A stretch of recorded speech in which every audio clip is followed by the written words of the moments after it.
মিয়ানমারের পরিস্থিতি এখনও অশান্ত, তাই ভবিষ্যতে উন্নতি হলে নিজ ভূমে ফিরে যেতে পারবেন রোহিঙ্গারা। দুপুর 2টার দিকে কক্সবাজারের উখিয়া রোহিঙ্গা শিবির পরিদর্শনে গিয়ে কথা বলেন জাতিসংঘ মহাসচিব আন্তোনিও গুতেরেস। এ ব্যাপারে আন্তর্জাতিক সম্প্রদায় সহায়তা করবে বলেও জানান তিনি। এ সময় বাংলাদেশ রোহিঙ্গাদের জন্য সুন্দর ব্যবস্থাপনা করেছে উল্লেখ করে প্রশংসা করেন গুতেরেস। রোহিঙ্গাদের জন্য সহায়তা বাড়াতে আন্তর্জাতিক সম্প্রদায়কে বলা হচ্ছে বলেও জানান জাতিসংঘ মহাসচিব। এ সময় রোহিঙ্গাদের জীবনমান উন্নয়নের জন্য ক্যাম্পের কি পরিবর্তন আনা যেতে পারে সে বিষয়ে জানতে চান আন্তোনিও গুতেরেস। এই ঈদে জামা জুতো অ্যাক্সেসরিজের ডিসকাউন্ট।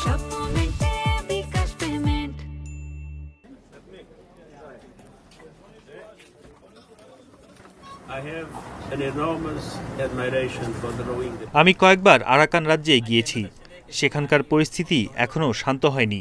ভবিষ্যতে যদি কখনো শান্ত হয় তাহলে রোহিঙ্গাদের নিজ দেশে ফেরত পাঠানো সম্ভব হবে। এ ব্যাপারে আন্তর্জাতিক মহল কাজ করছে।